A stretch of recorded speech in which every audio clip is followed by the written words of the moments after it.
Do a countdown for you, Joe. This is for you, huh? Adrenaline in my soul. Something, Cody Rhodes. Take 3 Wrestling Podcast coming to you on April 21st, 2022. I'm your host, Earnest Christian, alongside Mike Bernier, Joe Lopez. Joe, are you actually awake today? So far. It's early. I'm more surprised that Ernest actually knew what the day was. That's impressive. And then he knew it's 2022. Here's my question. Yeah, no, he hesitated on 2022. No, the reason why 2020. No. Here's the reason why I hesitated. I should put it on a poll, actually. Should I be doing the date that we actually released the fucking podcast? Yes. Here's the thing. I'm going to do that involves math, EJ. I'm going to do a poll, and it's a one-person poll, and it's you find a way to fuck that up. So let's just keep going with the day we actually recorded. Right on the count. I too am going to do a poll, and then when I'm done with him, I'm going to do a Russian, and then when I'm done with him, I'm going to do a Jamaican. It's a whole little, like... I would like to state for the record that on the pre-show, I said Joe would plug something. We didn't make it 3 minutes, and it's already over. Oh, guys, that's great. By the way, I have my soundboard down. I'm letting Jim run this fucking soundboard tonight.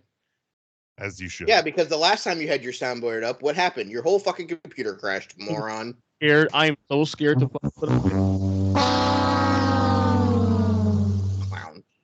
Yo, real talk. One of my coworkers at the poker club that we work at, sometimes he'll play that sound whenever someone tries to get money off their credit card and it declines. Or you could do Great A troll. Yeah. Great A troll. That's special guest, unofficial member of I'm not a guest anymore. I'm part of this show. Stop it. That's why I said unofficial. He's more of a member of this show than you are at points, I think. It's only special if I'm not here, I think is where we're at. Yeah, anytime that Jim's not here, he's on assignment from now on. I can't get rid of him. He's like when I moved in with Jen about 4 months before she told all her friends that we were living together, but they all already knew. It's so like, when we were at lunch and she was like, "Hey guys, Joe moved in," they were like, "Yeah, like 4 months ago." Anyway, we have a good plan for you guys today. Oh shit, yeah. Good show plan for you guys. Number one, we're going to talk about the Forbidden Door big event that's announced on AEW last night. I hate that name, by the way. I'm so tired of open doors, back doors, forbidden doors. Shut up, Joe. I'm never tired of back doors. I was so glad you said "shut up," Joe, because I knew it was coming. I knew it was. I bet you did. Doesn't matter. Can we get whatever that girl's name was, but like Forbidden Door teen mom? Like, can she be on the show? Is she still a thing? Probably. Probably.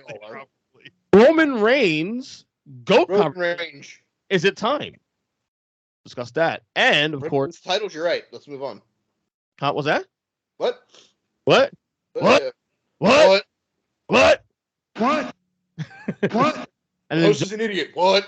And Joe's topic at the end of the show about wrestlers, getting signed by companies not being used. Collecting talent like Pokemon. Yeah. Got to catch them all. But let's get to Mike's topic first, because Mike's topic is all about AEW and New Japan and Forbidden Doors and back doors and Joe's favorite door. Sliding doors. That was a really good Gwyneth Paltrow movie. Yeah. 3 Doors Down. Wow, are you two done? I have Gwyneth Paltrow. I'm trying to think of more 3 Doors Down. Door stuff. The Mirror has Doors. 2 faces. How about The Doors? Jim Morrison. The Doors. Jim Morrison, The Doors. Christ. I feel like I'm going to adore this pay-per-view. Oh, God, I swear to Jesus. Ridiculous. You thing sucks. Yeah. All right, so it was announced on Dynamite last night that Tony Khan did just the right. Yes, exactly. Craig's over there, by the way, guys. If you just heard. Hi, Craig. So. Go Yankees. Fuck you. Go ahead. Buddy, it's April. You can only say that for another like 3 days because the Mets are eventually going to fucking implode. Just fucking relax. Yeah, but you're not insulting me by that. I know this already. Style it down. Okay, dial it back a little bit there. Okay, sell this playing well. Okay, we get it. Next, go. Go fuck yourself.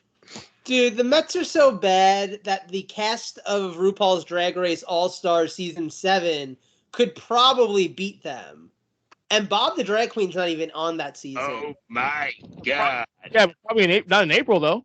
Maybe May and June, but not in April. They'll finish the month of April over 500, and then they'll get their dicks kicked in the rest of the way. Shantae, you slay. They will beat them any month of the year. All right. Wow, this just got real fucking not wrestling discussed real quickly. We're gonna you guys are close together on the fucking picture at least. So the final product you'll be shown on the final product. Buddy, I'll sit here and split screen it all night, dude. I don't give a fuck. Face off. Half face, half not face. I don't care. You know what I have to say though before we continue? Fuck Kyrie. Fuck him. Wait, Kyrie Sane? Kyrie Irving. You leave Kyrie Sane alone. Did the gay guy just say that? Yes. I know. That's weird, isn't it?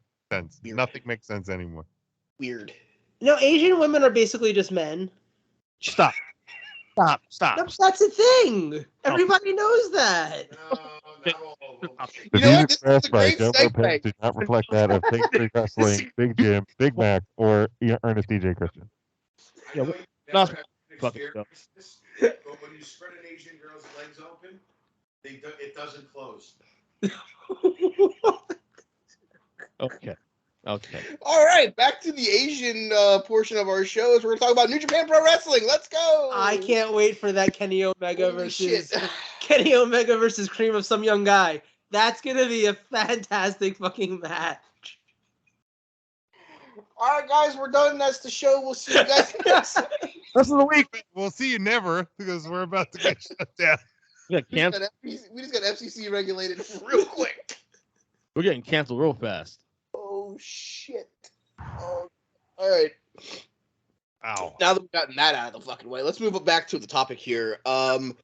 Tony Khan did the right amount of cocaine to convince the director of New Japan Pro Wrestling to do a super show called Forbidden. Blow the doors off of this shit like I'm the Juggernaut, bitch. But they're just going to call it Forbidden Door for short because putting the Juggernaut bitch on there was probably some copyright or something. I don't know. Yeah, it would be. Legal. That's my word for the friend's name. Oh, he's the Juggernaut, bitch.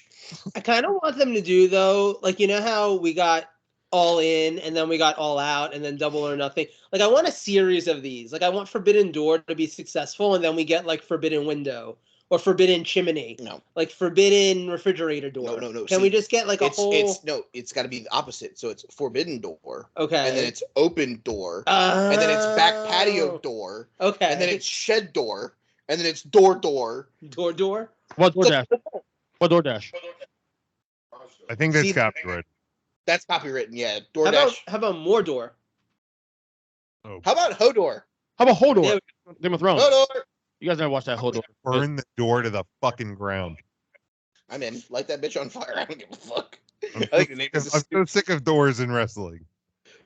Okay, hold on. Before we actually get into my topic, which is fantasy booking the show, I'm over the Forbidden Door.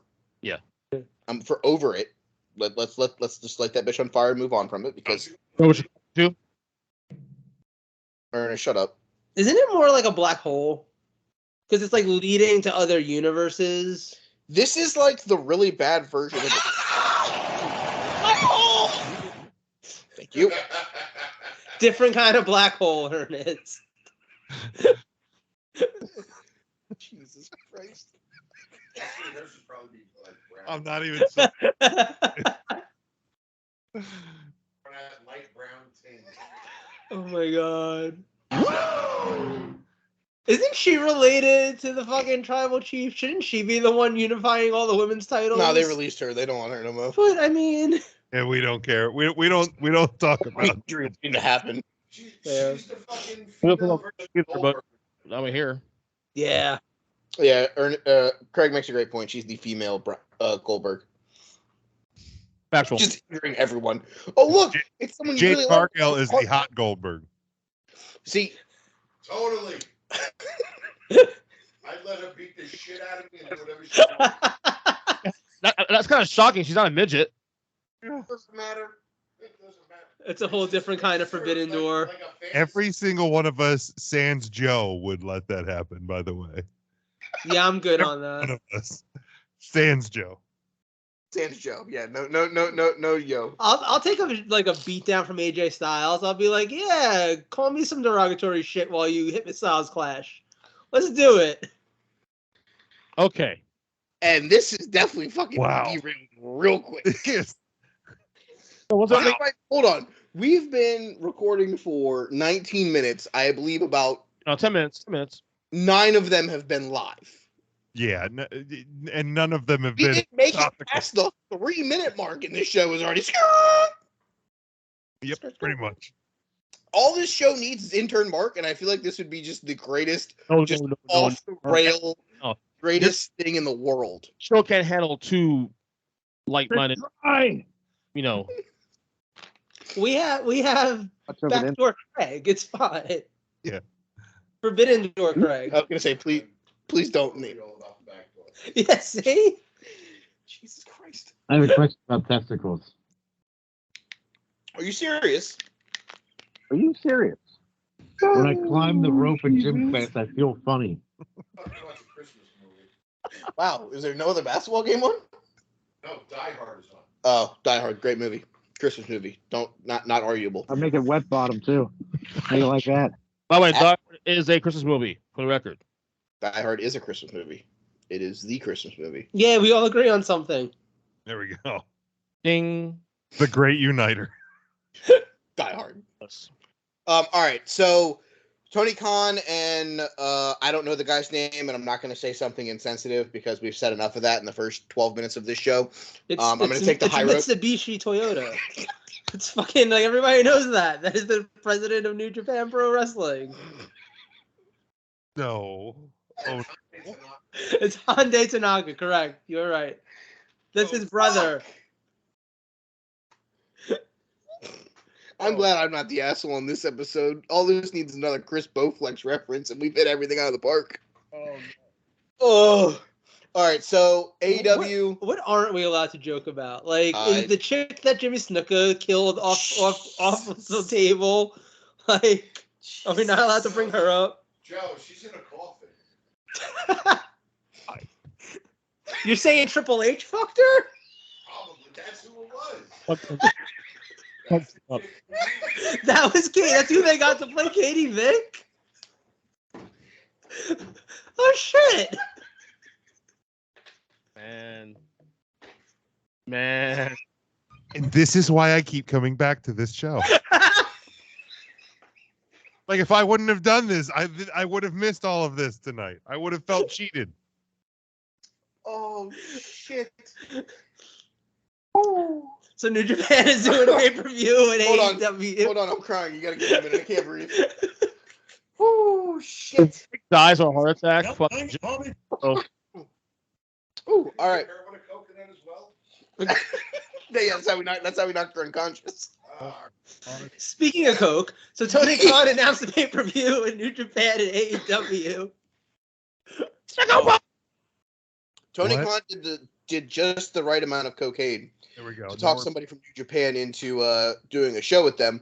But before we get into the show, Tony Khan, if you're listening, which you probably are, because you've gotten a lot of great ideas from me on this show, don't worry. I'll wait for my check, asshole. And he's monitoring me because I'm a professional anti-AEW. Them bots are real. Them bots are real, dog. I'm just pissed I didn't know you could get paid to talk shit on AEW. That's what I'm pissed about. Yeah, it's true. When you wish upon a star. Can we stop having these AEW super shows in Chicago? And this is no offense to anybody that lives in Chicago. It's a very beautiful town when you're not in the wrong fucking part of the town. Let me... The fucking murder capital of the world. They have nice Chirac. locations. Boys Town was pretty nice. Wow. That was the gay neighborhood. I went there. I went to a bathhouse. It was fun. That's a real story. I'm not joking. I was talking about women for fucking Survivor Series, asshole. But oh, whatever. well. I digress. Yeah, can we move it out of Hoodville, USA? It's right next to Bad Street. I think the Freebirds are on the other fucking block. Can we get like AEW out of the hood. Like last time I checked, they're not ECW. You don't have to have this show in South Philadelphia every time you have a show. Like you should really move your shit somewhere else. I don't know. California. The Young Bucks probably have a couple connections there from their time in Pro Wrestling Guerrilla. Probably could help. Mm-hmm. Put a show in Atlanta. Hotlanta. Let's do it. You'll fill fucking Phillips and one bougie ass Mercedes-Benz fucking Chrysler Dome for all I care with a show that includes New Japan. But nope, we're gonna put it in the middle of sell out anywhere, especially if we're talking big pay-per-views, because any wrestling fan, like big wrestling fans, are going to travel to these shows. Yeah.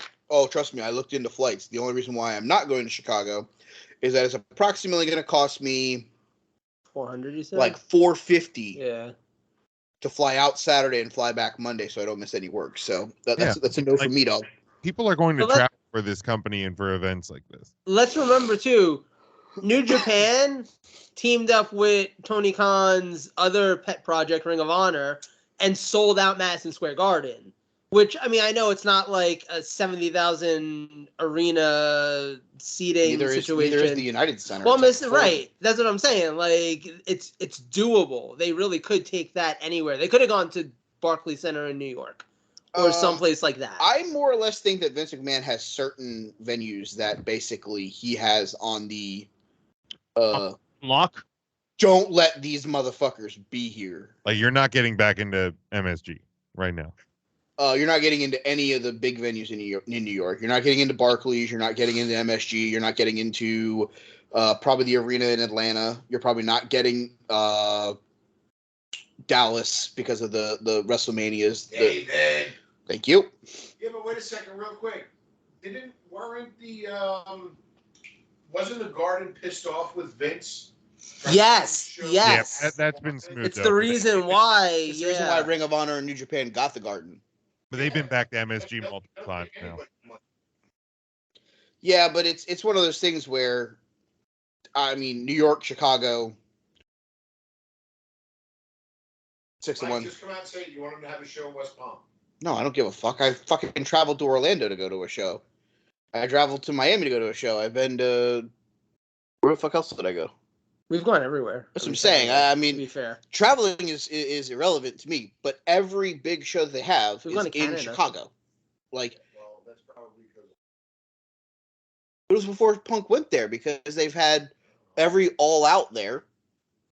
Yeah, no, Chicago's been like their home the way New York City was WWE's home.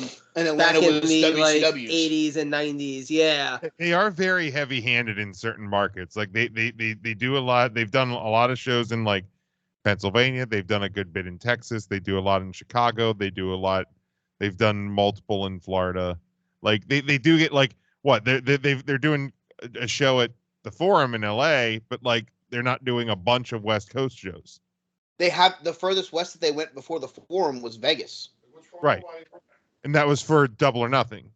Correct. And it's for Double or Nothing again this year. Yeah. But what my frustration is you're going to have this show with New Japan, and then like 2 months later you're going to have your next pay-per-view, which is All Out, and it's going to be in Chicago. No, they're definitely heavy-handed to Chicago, without question. That's what I'm saying. It's annoying. I feel like you'd be better off. I mean, I get it. Like, you're probably getting the arena there for fucking, like, pennies on the dollar. Like, it's probably not costing you anything. But for the love of God, fucking expand your horizon a little. Yeah. And don't come to Florida anymore. You had all those shows in Jacksonville. You've had a pay-per-view here. You've had however many shows down in Miami. Go to Mississippi. Go to Louisiana. Have another show in New Orleans. Go to North Carolina. Go to Horseman Country. You know, put them in the home of the Charlotte Hornets. Fill that stadium. That's Horseman territory. Guys like FTR, Arn Anderson, Brock Anderson, Tully. Put those guys in the middle of Charlotte for a pay-per-view. Guarantee you that bitch will sell the fuck out. It doesn't have to keep being Chicago, and that's what annoys me about Chicago. And you're especially right with a New Japan teaming show. That will sell out anywhere, yeah. And I'm surprised that they didn't put their foot down and go, this is happening in LA, because we have our LA dojo, and it's easier for us to get our guys into LA. We can accommodate them. But no, we're having it in fucking Chicago again. Yeah, I don't get it either. Weird. All right, let's get to the actual show. And my topic this week is, I guess, fantasy book it. I talked about this with Joe a little bit on the way home last night from work after it was formally announced, even though it was spoiled hours beforehand on the Twitterverse. Can I propose something here? Sure. I would like to hear Ernest's fantasy booking of this show first, because I know factually that he doesn't know but like 3 names from New Japan. So I'm really curious what he does. Less. I have nothing to add to this topic, so I'm Name 5 wrestlers from New Japan, Ernest. Dylan, and Dylan. Like for real, try. No, he's right. Dylan. I'm a Japan guy. I don't watch Japan, so I'm not gonna. But come on, you've at least heard. We literally talk about these guys at least once or twice a month. You've got to be able to nail 3. I mean, like, I will bet you who's any amount of money in the world that he will not hit 3. Who's their world champion? No, put your phone down, you tool. Too late. That doesn't count. Well, can't tell you. You can't name him if you're looking. Yeah, come on. Like, Clown. Oh, look at me. I can Google stuff. Boot him off the show. Congratulations. The only person I know is Takahashi. That's it. Who? Takahashi. Hiromu Takahashi? Yeah. Who the fuck is Takahashi? I don't know. There's a Takahashi. He's probably trying to say Hiroshi Tanahashi. He's trying to say Tanahashi, but there is a Takahashi, to be fair. Buddy, you're more racist than we were with the fucking calling everybody Ashi and Ushi and fucking Mitsubishi Toyota and fucking... Wow, you racist fuck. Wait, but aren't you an AEW fan? Because, like, some of There's been, like, some 4 New of them. Japan wrestlers have literally been on AEW. One of them is on Rampage tomorrow. Wait, hold on. Even better, one of them lost the Ring of Honor TV title on the show that you're a mark for, like, I don't know, last week. 2 weeks ago. Yeah. Wait. I don't know if you call me Mark anymore. I think I watched one Dynamite episode this year. You will always be Mark Boy. Fuck it. Hey, one of them was literally on the show last night. Yesterday. Last night. I didn't watch last night again.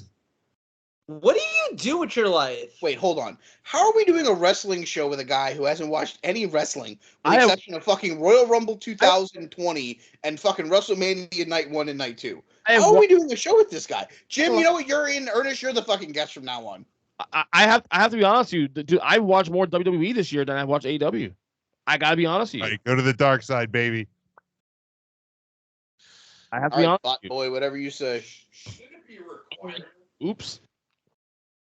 You would think that it should be a requirement to at least read the results, right? I literally was gonna ask at one point tonight, and I feel like I'm still gonna ask this at some point, like what everyone's favorite wrestling related thing that they watched this week was.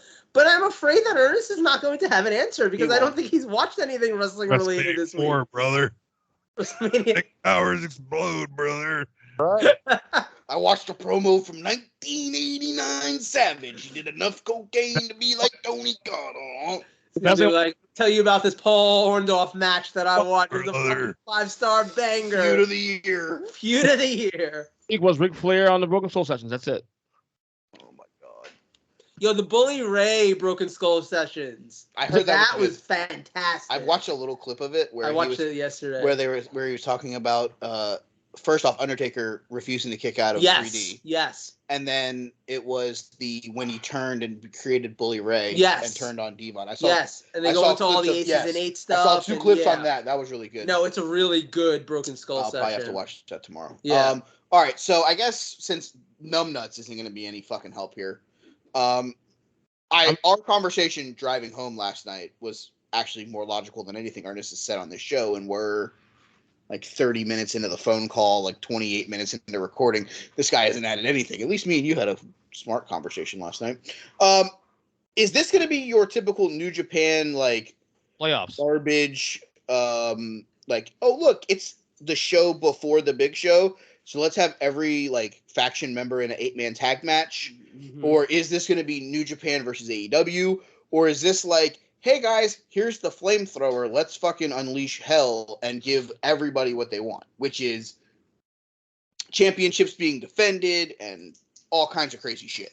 So going to be all of those things. Yeah, that's what I was gonna say. Like, I would kind of strike a balance between both things, because like, do I want to see guys like Okada and Tanahashi in singles matches against some of AEW's biggest stars? Maybe some guys that they've never fought. Like, don't give me Okada versus Omega. I've seen that 18 times. I loved it. It was great. I will say this, and this is my co-main event of the evening. Yeah, it's Kenny versus Kota.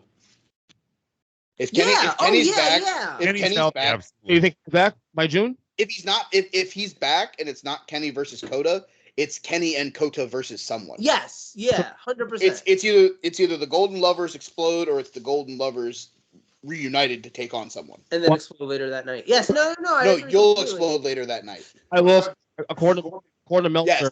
Yes. For opening match, Drew McIntyre versus Happy Corbin. No, according to Meltzer, Kenny won't be back by May. So let's give you a little idea. To be fair, according to Meltzer is another one of those Dave Meltzer.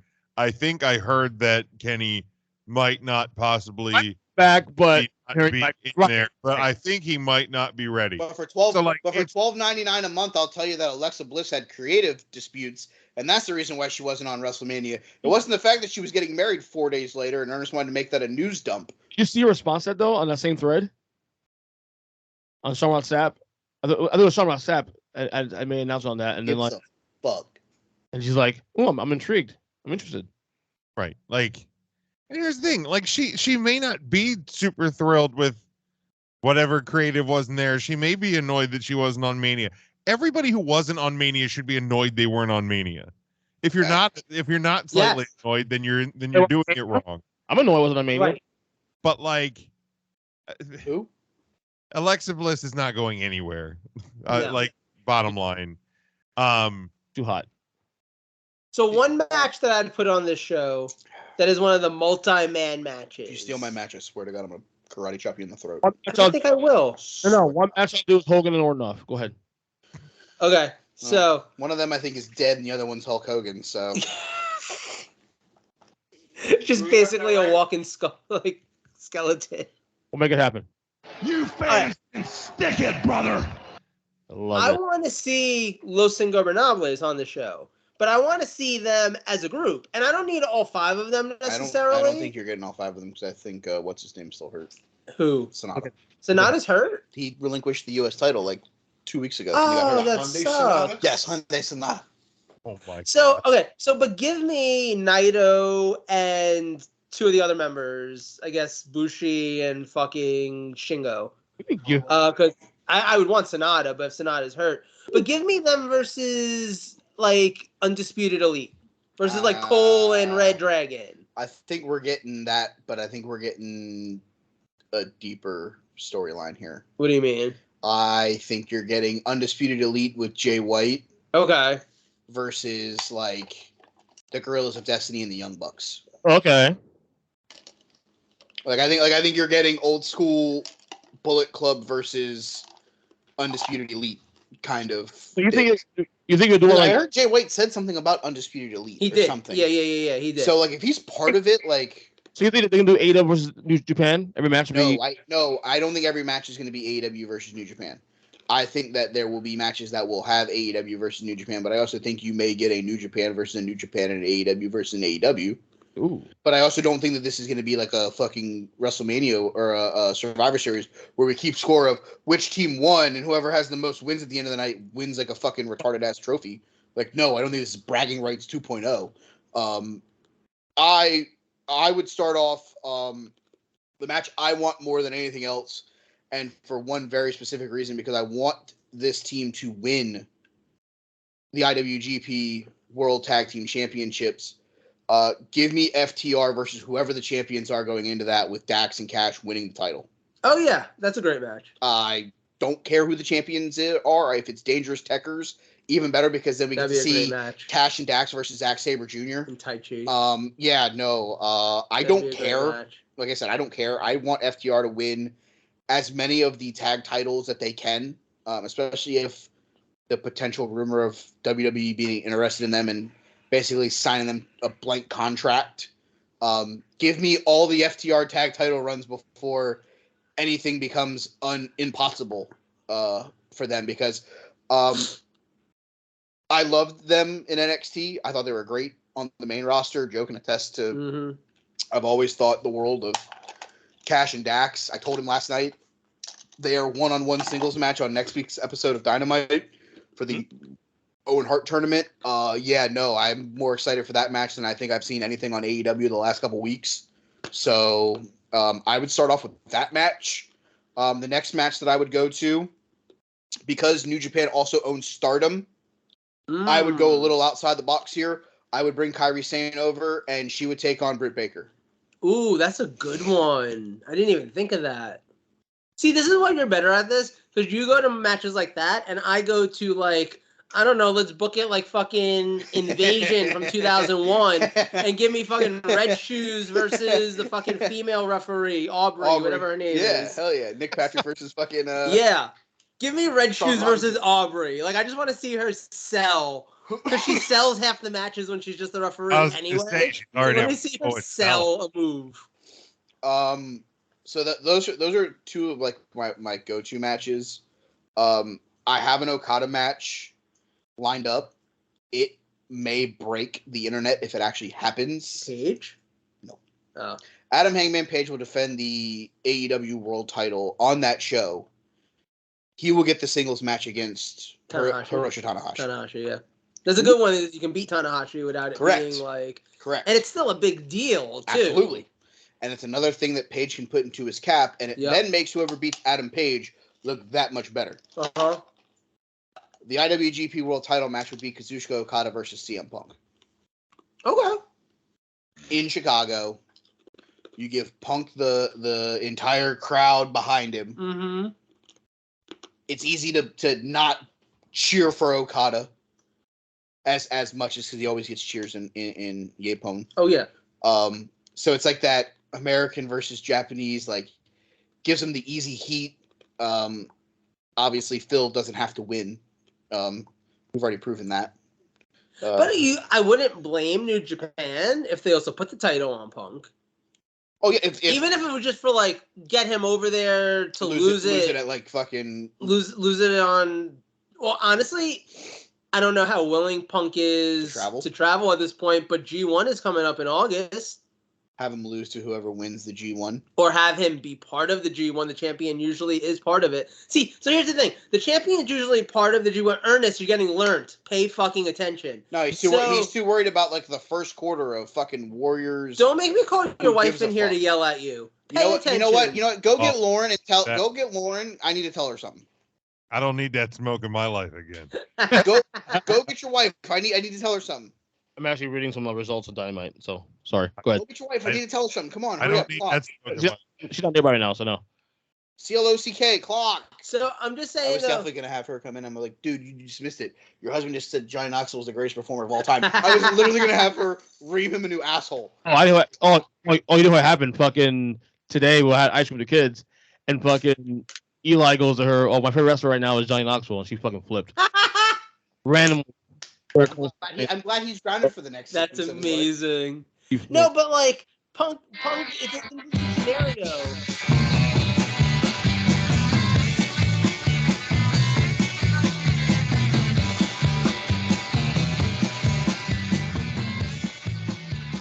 Where's Chris Pontius at when we need him?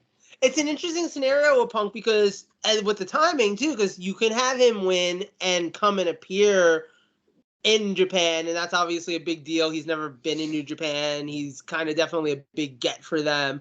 But you could also have him win and then not appear, and you have a month and a half of doing the G1 anyway, where you don't need him there. You don't need the world title. No, like the world champion's usually in it, but you don't need that. No, because he could be defending the title here on all the AEW shows against the Adam Page, the Adam Coles, the Ricky Starks, et cetera, et cetera. Mm-hmm. So I have the FTR match. I have Okada versus Punk. I have Page versus Tanahashi. I have Kairi Sane versus Britt Baker. I would put Naito and Shingo in a tag match, and I would do a fatal 4-way tag match with the two of them whomever isn't the tag champions from New Japan. Their tag division is very lacking. It's usually 2 teams at a time, 3, maybe 3. And if we're gonna put the Guerrillas of Destiny in the inevitable 8-man tag match that I have programmed in my brain, obviously they're not available. I mean, if you go Naito and Sonata, you could always put them in a separate singles match against Kenny and Kota. Yeah. And you get a fucking 5-star tag match banger. I would have Sammy Guevara defend the TNT title against someone. Don't know who. Hiramu, maybe. Mm-hmm. He was still champ by then. But even if he's not, I mean, at the end of the day, this is the dumbest fucking storyline in the fucking world. Turn the fucker heel. I think they did last night. He's heel now. He's getting booed now. Yeah. No, I think But last he night was his getting promo, booed 5 months ago when they found out that he broke off his engagement with Pam and was with Tay Conti. His We were promo just last dumb enough night to not was listen. very heel, honestly. According to what I read, yeah. You know who I wish was still in New Japan, but who's not anymore? Do you remember the dude who was part of Suzuki-gun? He was like a legend. He retired, but he used to wear the glove, and he used to just like throw fucking like the audience around, Yes. like the announcers. I remember who you're talking What's about. his I don't name? remember his name though. Because him versus Darby Allin would be a fucking banger Just of throwing that. Darby all Just over the throwing fucking place. Darby through the crowd, like that would just be amazing. So actually, well, because the tag champions right now in IWGP is Jeff Cobb and the Great Okan. Right. So them against FTR. So give me Dangerous Tekkers versus Naito and Sonata I know Jeff Cobb. versus that's one. You know, versus I'm gonna go crazy here. Put them up against like the Super Smash Brothers and I have that game. Jeff Hardy. Here, I got And one Matt for Hardy. you. I got one for you though. All right. Book it on the fly right now. All right. And you have to use someone who's considered an AEW like original or like one of the young pillars or something. Fuck. All right, here we go. Him Peter Avalon. versus oh my god, literally go fuck yourself. Him versus Him. one of the guys, Oh, okay. one of the pillars of Insert AEW. pillar Insert pillar versus Will Ospreay. Chris Jericho. And give me a banger of a match. Chris Jericho. I mean, pillar, right? I mean, looking at. I'm actually gonna backtrack here. Okay. Okay. I'm taking Tanahashi out of the world title match against Adam Page. You're gonna put Ospreay in? I'm putting Ospreay in the title match. Damn, Page counts. And Page I'm counts putting- in that. And I I'm feel putting like. Tanahashi in a match against. Chris Jericho. No, they've already had a match. You Okay. fucking- How about MJF? That's exactly who I was going to. Oh wow. Just numbnuts just yelling randomly Chris Jericho to get Jericho Appreciation Society on the fucking show because he's like the unannounced fucking 6th member. Facts. You know, he's more over than Daniel Garcia is. Worst fucking faction ever. You're the one keep mentioning it, bud, not me. Obviously, there's gonna be like some kind of like 39,000 man battle royal because you're gonna have to get random people TV time. on the show. I want to see Hiramu, obviously. Yeah. Put him in a match against Sammy, or you know what? Fuck it. Give us like if we're throwing the weight thing out of the window. You know, how about I know I said Naito and Sonata together. Give me Naito and Hiramu together against the current AEW Tag Team Champions of Jungle Boy and Luchasaurus. I can see that. That would be fun to watch Jungle Boy and Hiramu just. Yes. Oh yeah, Flip around. 100%. 100%. You know, it'd be fun too. And again, this is one of those like you put it on, maybe even on the pre-show, you just kind of for the moment kind of thing. But give me fucking Evil and like his little dark axis of power, whatever they call that shit, in like a 6-man tag with some members of the Dark Order. Dark Like, on dark violence. Yes, like give me like Evil face to face with Evil Uno. I know Evil Joe for the record, so that's You two. know, you know. you read his name. That's all you know. What does he look like? I don't know what he looks like. That's the only name. Everything is evil. That's Mhm. what it means. All right. Also, I want to see. I don't think we get another Minoru Suzuki appearance in AEW. You think? Maybe he's already over here. What? What? Why?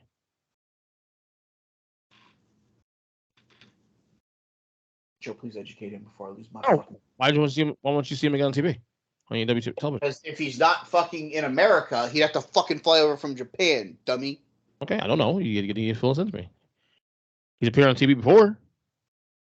Here's one. Wait. Fucking America. Wait. Here's one though. Okay, and this is the last one that I've got. That's for. I know the guy too. Go ahead. No, you literally made me forget what I was gonna say. God damn it! Shocker. Oh my god. Jim, fill in some time. Oh, no, I remember now. What if this pay-per-view is the return to New Japan / AEW debut of Kushida, who's still in America right now anyway, and probably isn't going back to New Japan until about June anyway. Jim looks like he could give two fucks. I feel like you don't like Kushida. I mean, here, That's like, a yes. there's jack shit for me. Did jack shit for me in WWE? We did jack shit for everybody in WWE because he didn't do jack shit in WWE. Yes, real. Like New Japan is not my thing. If he's gonna go back there, go back there. If he's gonna be in AEW, maybe I'll be able to appreciate him if he ends up in AEW. I don't know. You'll see him once maybe 5 months.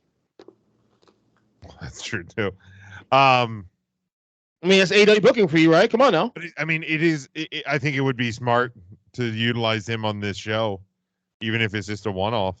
Mm-hmm. Because he, like you said, he's here. Utah Jazz. He was just technically just on WWE TV, so he's known. He's Savio Vega of this show. He's Yes. there. He's game. He's there. He's just there. Exactly.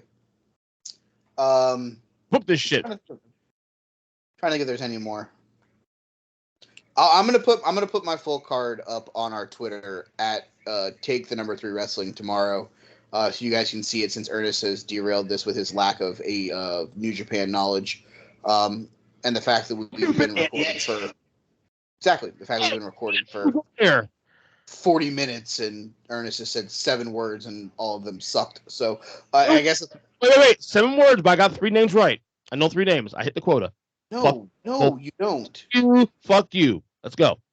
You didn't know Jeff Cobb worked there until I said Jeff Cobb's name. That doesn't count, moron. But I know who he is, though. That's a win. Doesn't count. We told you to name them before the fucking topic started. Pressure. You can't put me on the spot like that, bro. You can't put... Buddy, I could give you a week's notice, and you wouldn't fucking figure it out. I can tell you right now, Ernest, here's your fucking job for next week's show. Name me 3 members of the Progress Wrestling roster. Oh, Jesus. Good luck. I didn't know those were fucking in the first place. Okay. Oh, boy. See, when you go back and listen to this episode, whenever you do the fucking Wrestler of the Week thing that you're doing, you'll know, hey, I need to look this up on the internet. And when you still fucking don't do it, here will be my point of, you still don't know what the fuck you're doing. You know, Progress is literally on the cock. So, like, if you wanted to, you could watch Progress right now on the cock. I'm going to actually give you the first answer that you can use on next week's show.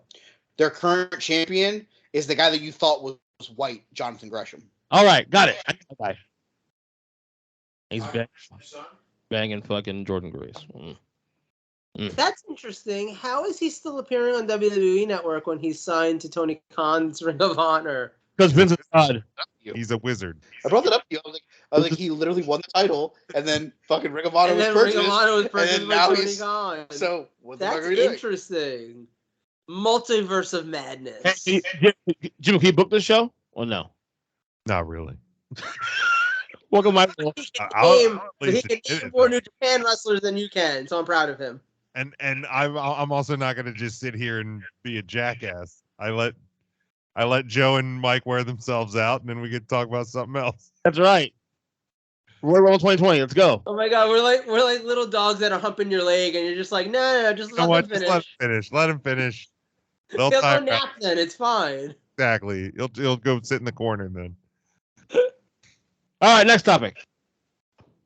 It's mine. Great. And basically, it's simple. Roman Reigns. we're right on this range now? 600 days of. Yeah, I think we looked it up on 637 million. I think it's at That's like how many 590. days he's held the title on the cock. And growing.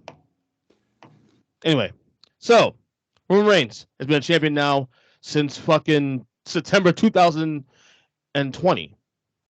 And obviously the way they've been booking him now, this is the longest reign. I mean, this is the longest reign I've seen. Fuck, since CM Punk in 2011. Which you did not see, but yes, continue. See, so for me, this is longest since Hogan in 84 to 88. Yeah. Honestly. So, and you start hearing now, people talk about, he's the GOAT, and he's saying this now that I'm the greatest of all time, da, da, da. But you think about it now, the way he's being booked, especially these last 2 years, it warrants the question now. I'm not saying he is the greatest of all time, or nor should be on Mount Rushmore. But when you see what he's done before this reign, and now with this reign included, does his career now, that's now almost 10 years now, at least 10 years now, he's been WWE, maybe a little longer, right? You got called in 2012, right? 2012 got called up? 2012. Well, the Shield was there in what, WrestleMania 29? That's 2012, right? So he's been on the main roster since 2012. Yeah. Does it warrant discussion of Roman Reigns being at least in the conversation of among the greatest of all time in company history? We're not saying Rushmore. We're just saying, is he warrant the conversation now at this point? So I would say, and I think I've said this before when we've had this conversation, it depends on what you're using as your basis, like what criteria you're using. Because if we're talking about in-ring work, if we're talking about promo ability and stuff, then no, probably not. If we're talking about star power, if we're talking about where they're at and how they're being pushed, I mean, he's the John Cena of this generation. He's the Hulk Hogan. He's the Steve Austin, or the Rock at the very least. Like he's there in that regard. So yes, like they have done a lot to make him the number one guy, the same way those guys were the number one guy. Pause right there. Would you have said the very same thing before 2020? Hold on. I have some breaking news. Oh God. Go ahead.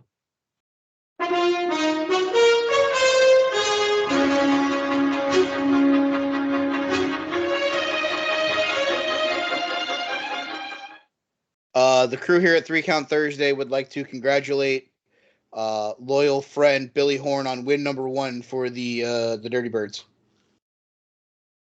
I love that you called this 3 Count Thursday, by the way. You're welcome.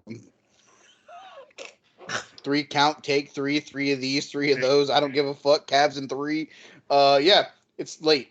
So congrats, Billy, on win number 1. I know you're not listening to this because you don't watch modern day wrestling, but Craig, tell your brother I gave him a shout out on the pod. Hell yeah. Continue. No. I Joe, you said no. I had said that. Would you consider this prior? Of course not. But that's like saying, would you have considered Steve Austin one of the greatest of all times prior to 1997? Like, yeah, like. Don't get me wrong. Was Stone Cold one of the greatest when he was stunning Steve Austin? No, but he was one of the greatest when he was stunning people. Like Roman's career was good, arguably great, prior to the return in the Thunderdome. Mm-hmm. But it's not a Mount Rushmore. It's not a greatest of all time run. Like, to me, it's not it, like, because we on 3 count, well, on the Tuesday pod that's coming up, we discuss Randy Orton's legacy, like, and that conversation generated some discussion that it's like, okay, where does this guy go? Where does this guy go? Where does this guy go? But like by the end of this run, Roman possibly could be Mount Rushmore top 3 of all time, whatever. It's really, I mean, but this run in and of itself, I think cements him as one of the greatest of all time, without a doubt. I don't think he was there before. I think this run solidifies it because it's all encapsulated. The Shield, I mean, the Shield has a tremendous place in especially in the modern history of this company. Here's my question. Do you think that this run would exist if the pandemic didn't happen? That's a great question. I go back. Probably not. The Hurt Business also doesn't happen without the pandemic. Right. Like, you know what I mean? Like, for all the bad things the pandemic brought us, it presented opportunity. There were a lot of chances that Vince took that he wouldn't have taken with a fully touring operation. I don't know if we have RK Bro without the pandemic, because that started in the Thunderdome. Correct. They got to try things that they didn't. I mean, I don't think we have Alexa, the Fiend Alexa. No, without, like, you know what I mean? There's so many things, but yeah, this Roman, because here's the thing, without the pandemic, Roman doesn't go away. Right. He doesn't Roman go becomes away. He doesn't turn heel. They're still selling his fucking t-shirts at a fucking jillion clip as like, oh, I need my son to have this new Roman shirt as soon as Roman it comes wins out. the title at WrestleMania 36. Roman. You know, they just continue to pump out different chest plates every 3 months, different Roman t-shirts it doesn't matter. Like, it doesn't matter. Well, one thing that I think is interesting is, for me, like I was saying, like I would compare Roman today, like the last 2 years Roman, to John Cena, to The Rock, Steve Austin, Hulk Hogan. If you notice something about all the names I just said, Barry Horowitz, they were what? Barry Horowitz. Just ignore him. Okay. Sometimes you got to treat him like we treat intern Mark. Sometimes you just have to forget that they're talking. So, what do all those names that I just said have in common that Roman doesn't fit? Besides all being Hall of Famers? They were all the good guys. Yeah. Roman's the bad guy. Say that. WWE has never put its entire business on the back of a bad guy before to this level. WCW did it with Hollywood Hogan. I think Austin had a little help from Degeneration X.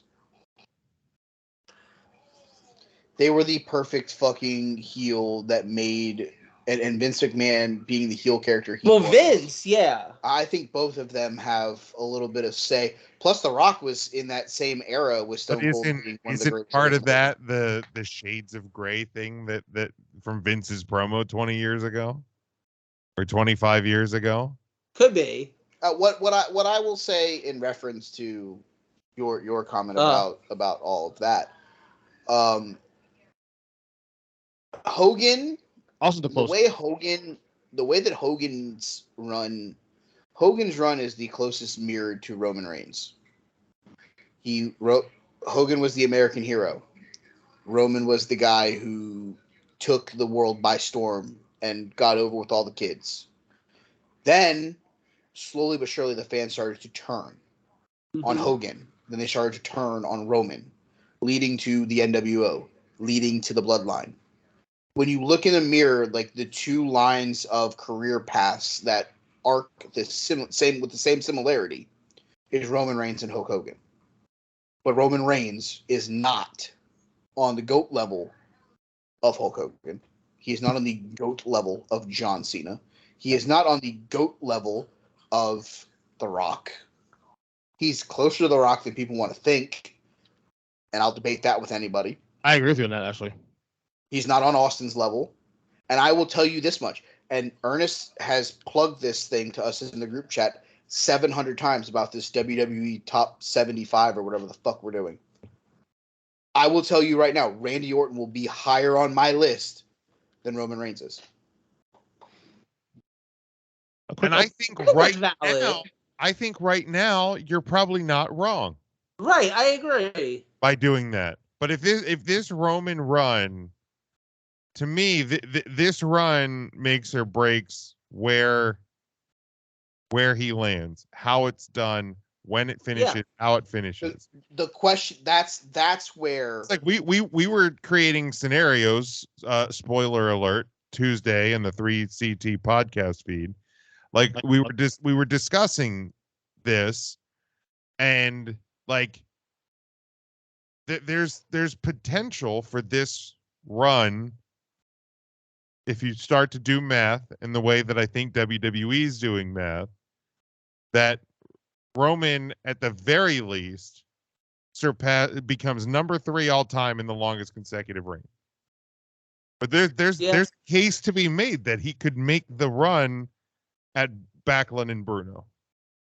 But we don't talk about Bruno.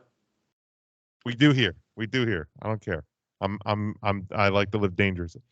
But like, I do like to live life. If this run gets him to at least past Hogan's longest consecutive run, then I absolutely think, like, and he's not going to be bigger than Austin. Nobody's bigger than Austin. Maybe Hogan, debatable. He's not going to be bigger than Hogan. Nobody's bigger than Hogan. Austin, debatable. Those are your top 2. Those top 2 forever with a bullet, and then everyone else. Yeah. But I think could he be bigger than Cena? Roman gets into the everybody else conversation with this run. So if we're doing like a Mount Rushmore discussion, because this is going to open up a discussion about Mount Rushmore, like WWE, just WWE alone, forget pro wrestling. What now? No, go ahead. Continue. No, what we're going to say. No, go ahead. Well, we can say with full confidence then that after, because Jim just said it, Austin, Hogan, plugged in top 2, no matter what, Mount Rushmore. We're saying now at this point that Roman at this point could be considered on the Mount Rushmore discussion. Not saying you put him in there, but if we're games in the hat, he should be in the discussion. Absolutely. Here's my problem with Austin, Hogan 1-2. Well, it's not an order. It's 4 guys. Let me finish. Okay. Cut me off. A lot of the reason why Hogan is in the top 2 of all-time wrestlers wasn't his WWE run. It was the shit he did with the NWO. So if we're looking at a WWE specific Mount Rushmore, I don't necessarily know that I'm all in on him being number 2. Oh, but again, I put him there. I don't put him at 2. I don't know, man. I don't. See, to me, if I broke it down, so what I like to do is break it down almost by like the decade. And to me, like Hogan's number 1 in the 80s, just like Austin's number 1 in the 90s, and then Cena's number 1 in the 2000s. And that's why I think there's an argument that Roman's number 1 in the very least at this point, and we're really early on into this decade. But he's the number 1 guy in WWE in the 2020s. Who was the number 1 guy in the 2010s? Probably still Cena.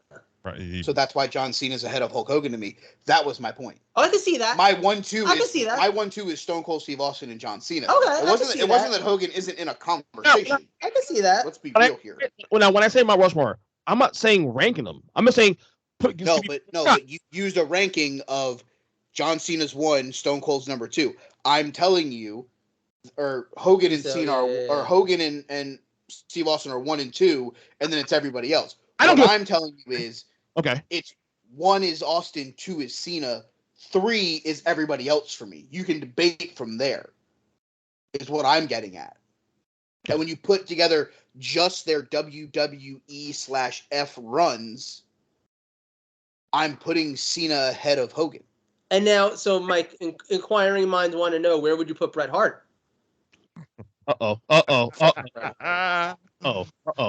Honestly, for his WWE in-ring bubble, he's obviously in the top 10. He's in the top 10.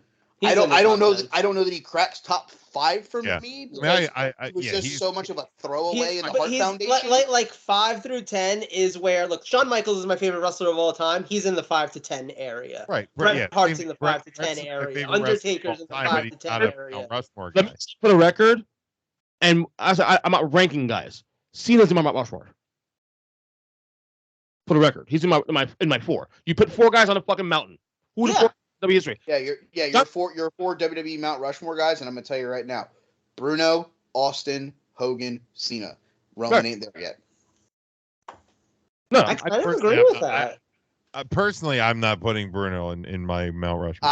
If we're putting Hogan in there for being the star of the 80s, you have to put Bruno in there for being the guy who fucking built the company. The only argument against Bruno is really more so the relevancy of wrestling versus then. But I agree. I tend to lean with Mike here also too on this one. Bruno has to be mentioned. Well, I'll give you the argument. The argument against Bruno is more that he was WWWWWF.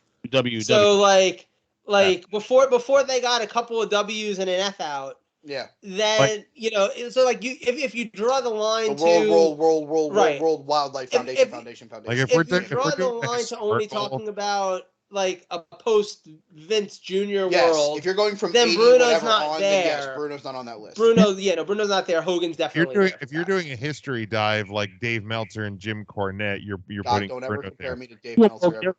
I've literally never watched a single Bruno Sammartino match. I'm not putting him in my top 4. Fair. I feel like that's fair. No, I feel like that's valid. The whole WWE 40 thing we're doing, which we're hoping to do like by the end of summer or early fall, is basically when Vince took. Why are you waiting so long to do this? Because he has to have time to keep. I have a list already. I'm working on the order still. This is a problem. No. See, the thing is you're like, oh, we need to wait till fall. What? So the NBA can be done? Don't worry, buddy. They take 96 days off in between game 1 and game 2. There's enough time to fucking do some rankings. Is your list done already, buddy? I've got probably 40 guys that I could rank. If you give me 3 days, I could probably put something together. Hey, Joe, is your list done? Yeah. My point exactly. Okay. And Hold on. Okay.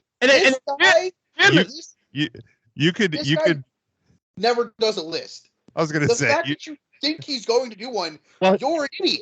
The way we're gonna do it, he's list though, unfortunately, because we're gonna rank him week by week.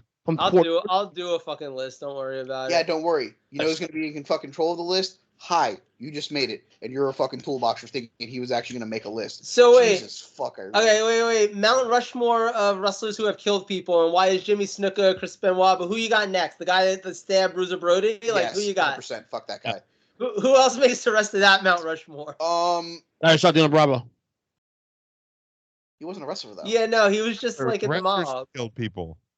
Pay attention. Fucking idiot.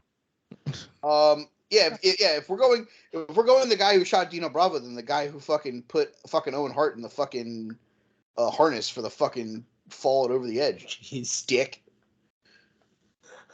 Yeah, he brought Dino Bravo and shooting people. I was gonna say on people that actually committed the fucking crime, but this guy had to fucking lower the bar. Now, Jim, I gotta ask. Okay, I'm gonna say something really horrible. Ooh, here we go. Chris Bowflex, let's go. I'm prefacing it.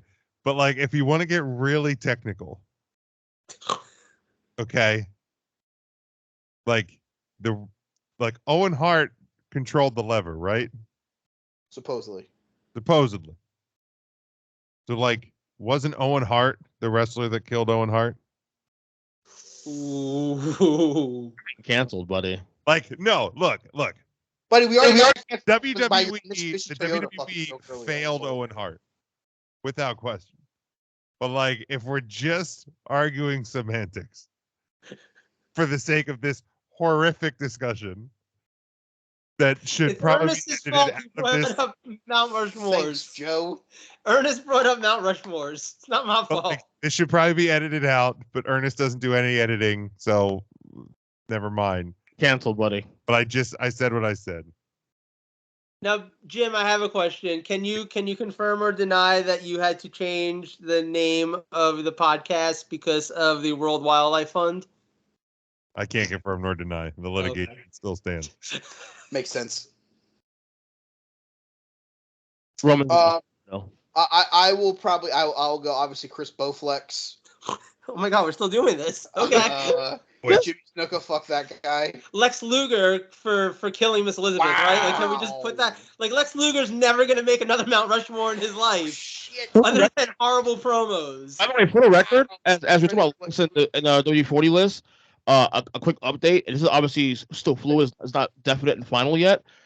Randy Orton's number 12 on my list now, right now, currently. but that's gonna probably change at some point in the next couple days as I keep working this list. Oh my god, Joe, you fucking asshole. So. I love how he just tried to get this back on topic to his WWE 40 thing, and I'm sitting over here mind fucked. I got Roman at 9. I got Roman at 9 right now. What are you rambling on about that no one's listening to? No, Roman Where's Lex Luger on your list? 52. What? 52. He's actually on your list? Okay. No, it's not. Oh. That's 40. That's it. This guy's sitting over here telling us about his 40 list, and you just told me that Lex Luger killed Miss Elizabeth, and he's just like, oh yeah, I have him at 52 overall. Where you got Chris Bowflex, asshole? My God. Chris Benoit currently is 28. Wait. Not done yet, though. We're still working on the list. I don't think you're actually allowed to have Benoit on your list for the record. Buddy, if the fucking Owen Hart take didn't get us canceled, you having Chris Benoit in your top 40 means we're never recording another episode ever again, you're not unless allowed. you legally change your name. Your name now has to be I'm an asshole. And your new fucking Twitter handle is asshole@asshole.com if you put Chris Benoit in your top 40. I don't think we're fucking allowed to. Does it? Hell was the head of Charlotte Flair. No joking. Just kidding. Damn. I would have had a Charlotte Flair too if I actually put I Chris don't know. Bowflex No. on my For list. the record, though, Benoit only killed 3 people. Charlotte kills crowds on a nightly basis, like 40,000, 50,000 people. She fucking killed 70,000 people in Dallas. Like, come on. She killed that entire WrestleMania show. Well, sort of Ronda, to be fair. Ronda had part of that. So. No, that crowd died the minute that.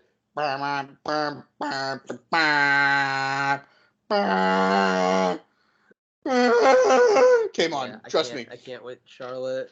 That fucking her entrance song came on, and everyone was like, "Oh, that's who Ronda's fighting." Fuck, we forgot. You know they're only keeping her around so they can do a reboot of Mr. Ed, right? Oh my God.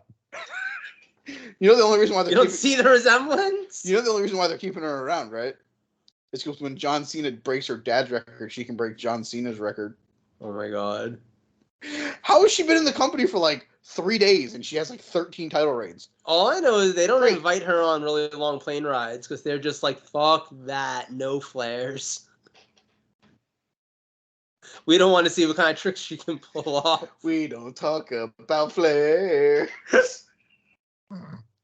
She can't helicopter, but what can she do? She can what can girls do with that? I mean, she probably could swing her tits around if she really wanted to. What's like the equivalent of helicoptering for a girl with her hoo-ha? Like is it the golf ball? It's the fucking tennis ball trick from the South Park movie. Yes. It's the Winona Ryder just like shooting fucking golf balls out tennis of her balls. vagina. Yeah. Here's a nice little question here as we get to before we end this topic. Snap call. Does Ric Flair make it 40? WWE 40. No. Yes. Not for me. It's harder you think, though. Same. That's what she said. She did too. Just off the top of my head, I don't know if he does just for WWE. He doesn't for me. He factually does not. He does for me for his tag title reigns with Evolution and his Intercontinental title reign with Evolution and the stuff at the tail end. But he's like 38 to 40. He's not anything higher than like. I'll say if anything, it's. I got him in the 30s, Mike. I got him in the 30s for that same reason you said that. Yeah, no. He's like 30 to 40. That's like, solely because to me, of his stuff with Evolution, his stuff as Triple H's manager, and the stuff at the end of his career. And Rumble 92, that's it. Win Rumble 92. That's it. He's the only person in Evolution that probably doesn't make my list. I will tell you right now that all 4 members of Evolution will make my list in some way, shape, or form. I can't wait to do this fucking WWE 40. I'll tell you someone who's not going to make my list. Who's that? X-Pac. Oh, shit. I got to get him off. Hold on. Just kidding. Just kidding. I'm so joking. No, I'm saying you can leave anybody in the world on. I mean, I'm telling you right now, I love what he did as 1, 2, 3 kid, but I think there will be 39, 40 others that I have to put ahead of him. Well, that's why I said, like, for me, when I'm going to make my list, and I'll make a list, I'm probably going to do literally, like, 10 guys per decade since the 80s, essentially. And I don't, like, Ric Flair to me was never one of the top 10 guys when he was in WWE for long enough, you know?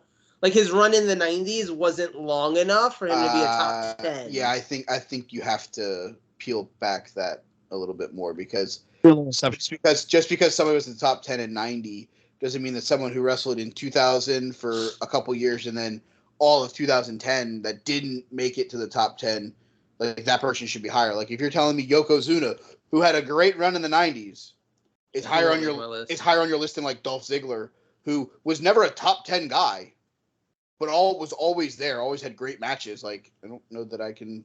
Is he 40? One of those guys would be on my list. Okay, but what I'm saying is no, I get what you're saying. Yeah, I'm just saying I don't think either one. But I'm saying of your point of when you look at the 90s, Yokozuna is arguably a top 10 wrestler of the 90s because he was the first real giant heel character. Yeah, no, you're right. You're right. He got to kill Hulkamania.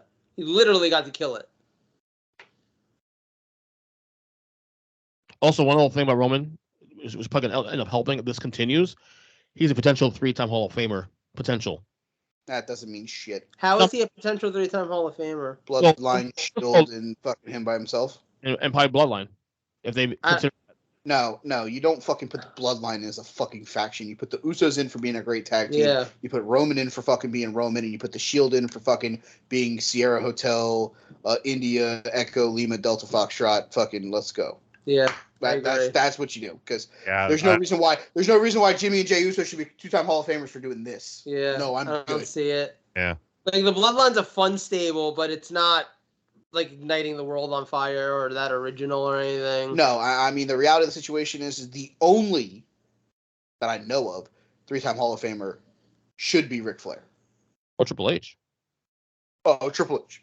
DX, Evolution, Solo. Yeah, but because and here's the thing, like the Bloodline, the stable doesn't do anything as a threesome. Like the Shield was a threesome. Unless they add to it in the coming years. If they do so with it in the coming years, maybe who knows? No, because even if fucking the Usos even if they add to it, titles, Roman's not going to do anything. Like they're not adding a 6-man tag title for them to win. Yeah, no. Yeah. There's no reason to put them in as a unit. Right, I agree. Roman is a great singles wrestler. Jimmy and Jey are a great tag team. Jimmy and Jey are great henchmen to help Roman retain the title occasionally. Doesn't mean that they're a faction. Doesn't mean that they should go in the Hall of Fame as a faction. When you look at the factions that are in, the Shield when they go in, they rotated who were tag partners. They did stuff together. They took people out as a unit. Evolution, everybody had a part in each other's feud. Orton was the Intercontinental title guy, while Orton and Batista and Flair were the tag champions, and Triple H was the world champion. They had all the titles on Raw. They were dripping in gold. It made sense. Degeneration X, Shawn was the champion. Triple H was the European champion. When Shawn left, Triple H became the champion. The Outlaws were the tag champions. Kid was the fucking European champion. China was fighting for the Intercontinental title. Like the factions that are in because of the faction that they were, the NWO. Hogan was the champion. Outsiders were the tag champions. Like it made they went out and made the faction be something bigger. You know what I kind of wish that the Bloodline did that they don't do? I wish they all wore suits. I feel like that would add to their image and kind of make them more of a unit visually. Because you don't get that anymore. Like, think about it. Like, all these stables, like, Evolution did that. That's what made me just think of this. Evolution would be out there every week. Evolution was the new. You know, like imagine that. Imagine they come out and Roman's out there all muscular and shit with his, like, pinstripe suit on, and Heyman's there in a suit. And I don't know, you go to fucking Oshkosh Bagosh and buy a couple of kids' suits for the Usos. And like you've got a good looking unit there. Ridiculous. Baby gap. Here's one. I'm not saying it would obviously depending on if this tag team stays together longer and does big things. Well, Randy Orton maybe a 3-time Hall of Famer. I don't think. Orton Solo, Evolution, and maybe RK Bro if they stay together. You're trying too hard. You're trying too hard. I'm just thinking. Yeah. Not every overact gets to go in the Hall of Fame. I originally thought you were putting say Legacy, and I was like, why the fuck are you putting Ted DiBiase Jr. in the Hall of Fame for? Something, Cody Rhodes. Anyway, topic. Joe, it's yours. Close it out. All right, so I saw a meme the other day, and I sent it to you guys. Meme. A meme. Meme. That pointed out that Buddy Murphy, or whatever his name is Matthews, since signing with AEW. No idea who that is. Thanks, Homer. Since signing with AEW, has had exactly 0 matches on the flagship show Dynamite. Dynamite. And mix that with Kushida's recent release from WWE, where it feels like he kind of did nothing for He helped a long time. Ikeman Gyro get over with his suit jacket. Sort of. Wait, Kinda, I suppose. No. It begs the question, because we remember a few years ago, remember in like 2015 when WWE was on this gotta sign everybody off the indies kick. Sign them so they don't sign elsewhere. Exactly. And it kind of feels like not Ring of Honor, but close. AEW. Tony Khan presents Ring of Honor, right. AEW does something similar because their roster literally has about 150 wrestlers on it. And most of those guys, I feel like, get signed, get used for a week or two, and then kind of disappear. I remember how excited we all were about Toni Storm debuting. She's had 1 match. Maybe more than that if you watch Dark or Elevation or whatever. Dark, Elevation, Dark. Yeah. Like, I think she was on a fucking, like, random YouTube channel beating somebody recently. That's how kind of active she is. So my question here is, do you think that it's right that these companies sign these wrestlers without necessarily having a plan to use them to their full capacity right away, if ever? Because we really do get a lot of these guys who it's like I feel like Malachi Black's a great example. Here's a guy who, when he signed with the company, it felt like, oh man, this guy could be next world champion. This guy could be pushed to the moon, strap the rocket ship to him. Let's go. And it's kind of not happened. It kind of sputtered in the air, looked like the Rocketeer more than anything else. So I kind of am wondering what you guys think of that. Do you think that these companies, WWE, AEW, Tony Khan and Vince McMahon, period, should they be signing talents if they don't have a plan to use them pretty much right away? Because, I mean, look at the Cody situation. WWE signed Cody, literally have made him their number 2 biggest star behind Roman Reigns right out of the gate. They wasted no time with it. I don't know that you could say the same with a lot of guys that AEW has signed or WWE has signed in the past even. So what do you guys think? They're paying you. Fuck it. I mean, it is what it is. I mean, dumbest fucking response I've ever heard in my life. I mean, we're gonna. I mean, it's in bad. It's in bad faith. Though. It isn't bad. It is in bad faith. I agree with that, but at the same time, it's what the fuck? This guy's the worst. Like, okay, but as a fan, not as a money, like for their sake. It took me 45 minutes to scroll to find this on AEW's Twitter feed, but this week's AEW Dark featured Marina Shafir, Swerve Strickland, Keith Lee, Toni Storm. Oh, basically all their latest new acquisitions. Right, the hot new toys. Who are not on the main TV shows. Right. All. And like to Malachi Black, like his first appearance, he confronted Cody Rhodes. He's now doing vignettes. Yes. And I chuckle at because I saw fucking AEW fanboy podcaster this week that like was trying to justify the biggest names being used on Dark because everybody appears on Dark and wins and losses matter and I'm like, no, look, right. First off, wins and losses don't matter because people are regularly getting title shots that aren't in your top 5. People are regularly getting title shots that aren't at the top of the wins loss list. Like the other week, say it louder for the people in the back. Like FTR had a title shot on Dynamite the other week, and they weren't even in the top 5. Like, well, that's because they're Tony Khan presents Ring of Honor World Tag Team Champions. Right. You know, and here's the deal.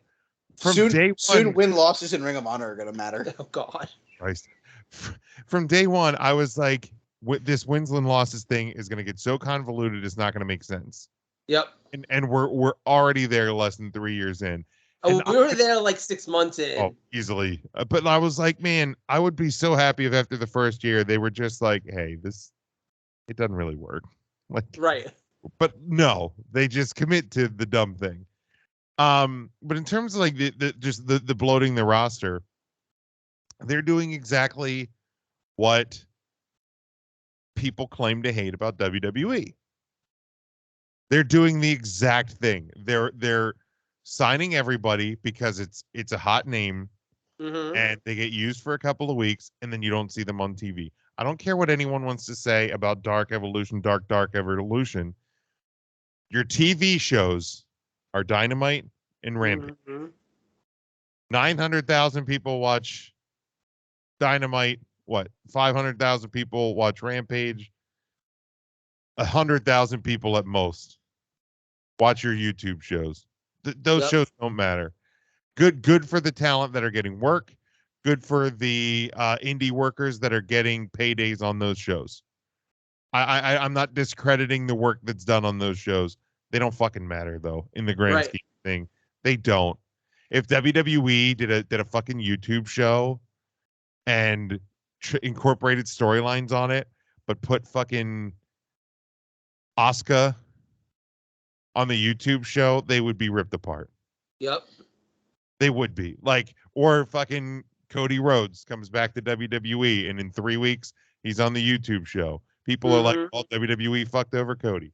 So like, you know, for crying out loud, fuck. Like it's the roster's way too big, way too big. Like I go and I look at it, and I mean, they jam 10 pounds of shit in a 9-pound bag every week on TV. Nothing matters because you can't remember the last big moment that happened 3 seconds ago. Yeah. And like these matches, and like, why is Dustin Rhodes and CM Punk getting 25 minutes to start an AEW Dynamite? That match wasn't even really that good for the record. The match was fine. It was a good wrestling match. Yeah. There's no reason that CM Punk and Dustin Rhodes should be getting 25 minutes on your biggest television show in 2022. Is the way they fucking these matches are too goddamn long. They say this. Because honestly, too, if you think about it, think about why the Attitude Era is looked back on so fondly and why it works so well and all that. It's because of the way that the TV shows were structured. It's because of the fact that Austin didn't appear once a night. Austin appeared once every like 25 to 30 minutes. Why do you think Cody Rhodes has made 3 appearances minimum on every Raw since WrestleMania? Right, exactly. But that's the thing, like, if you watch like AEW this week, like my favorite storyline in AEW right now, hands down, the MJF and Wardlow stuff that they're building. One of the best things in wrestling right now. Exactly. But imagine if you built that over the 2 hours as opposed to only giving it like a 10-minute segment. Well, and they kind of do, because like you had the Wardlow getting handcuffed in the back. Yeah. And then you had the match. And then a little bit after the match, you had MJF in the back, yelling at, was it Spears that Wardlow beat? Yeah. Like he's yelling at Spears, and then I forget who like the guys came in as like his next muscle that he's gonna. So like they have during that storyline multiple times in the show.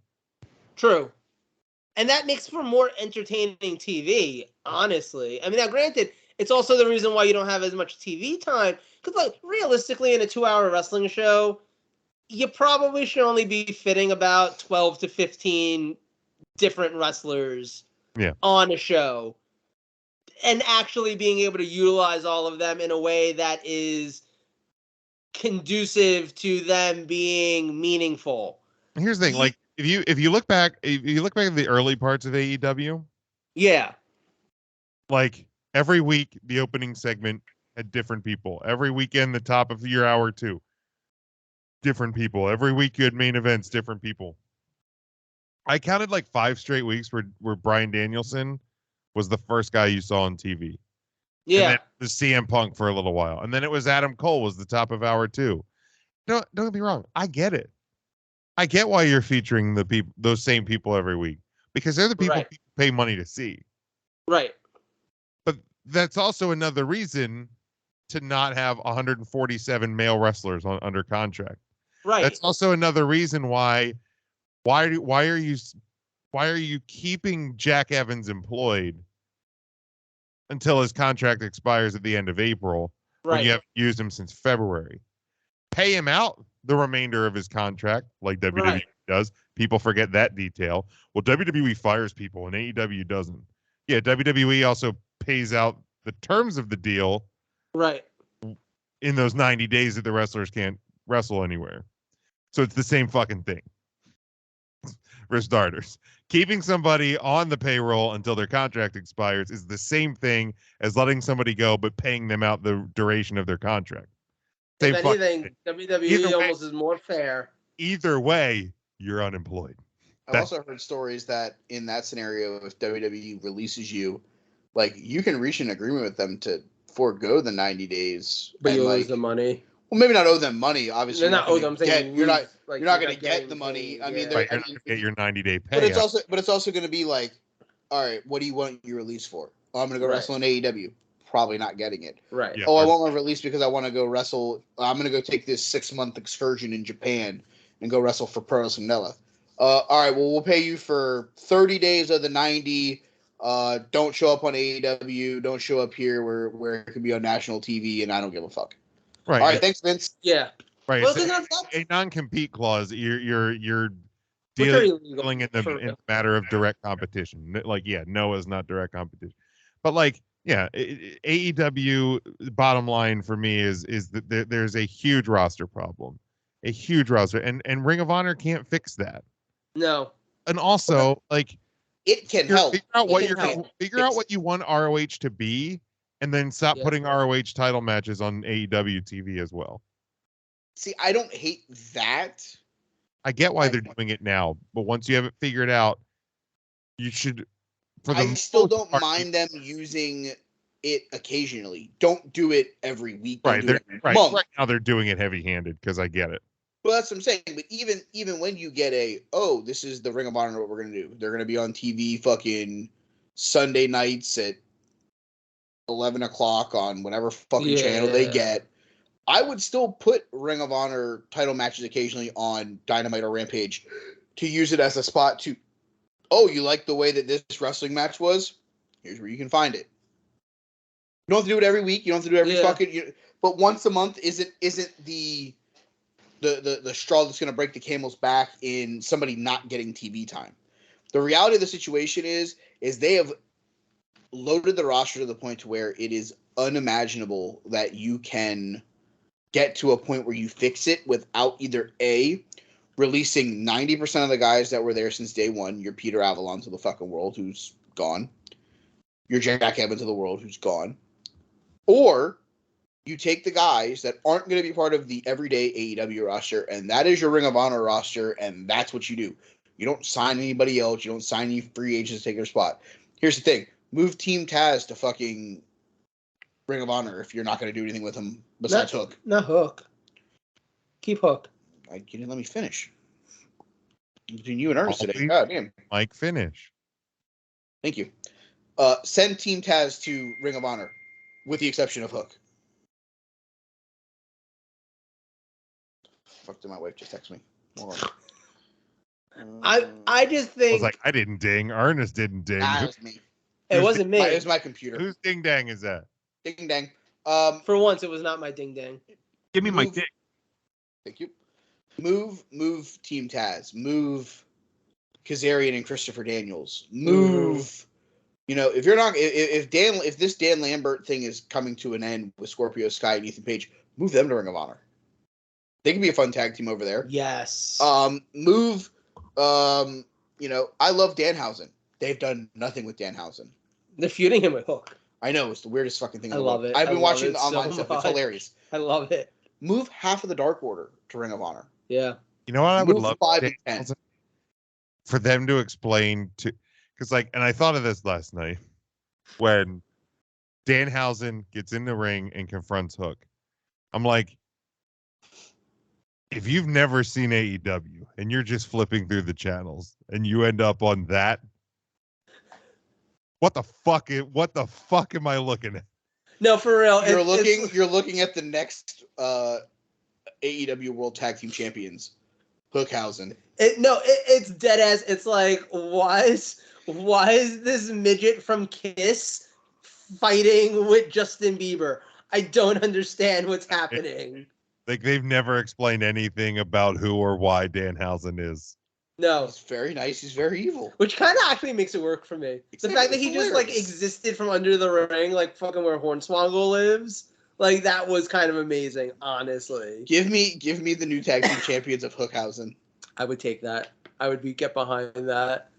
No, but, like, because here's the thing. Remember not that long ago, because it's been a minute since WWE's released, like, a heap of talent. It was like a week ago, like, last year. Yeah. Like the whole mass exodus. There have been like, oh, we released a couple people, but like the mass exodus was like what, April 15th last year? Yeah. But like this thing, whenever that would happen, people always get on WWE for like, oh my God, I can't believe release, blah, blah, blah. But if you look at it now, the WWE roster has become so much more concise that you actually know every week. Like if I tune into Raw, I know I'm going to see Cody Rhodes. I know I'm going to see Kevin Owens. I know I'm going to see Seth Rollins, RK Bro, all these. There's no chance I'm not going to see these stars. Yeah, unless an injury or COVID or something crazy occurs. Right, exactly. Whereas you watch Dynamite every week, you don't know if you're going to see Punk every week. You don't know if you're going to see Adam Cole every week. You don't know if you're going to see. Let's go even more real. You don't know if Jurassic Express is going to be there every week, and they're the tag champions. You know, you don't know that, like, Red Dragon's going to be there every week. You're going to see Adam Cole, but you don't know if you'll see Kyle O'Reilly. Exactly. Like, if your favorite wrestler in AEW, there we go. If your favorite wrestler in AEW is... If it's not Hook, Punk, Adam Cole, Adam Page, Christian Cage...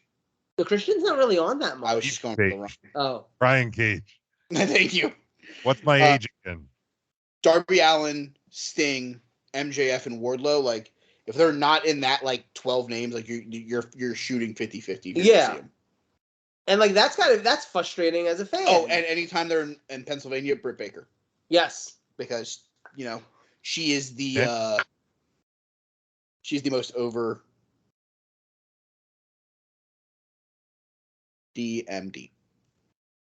She's a dentist. I definitely think that there's something to be said for a roster that isn't overbloated.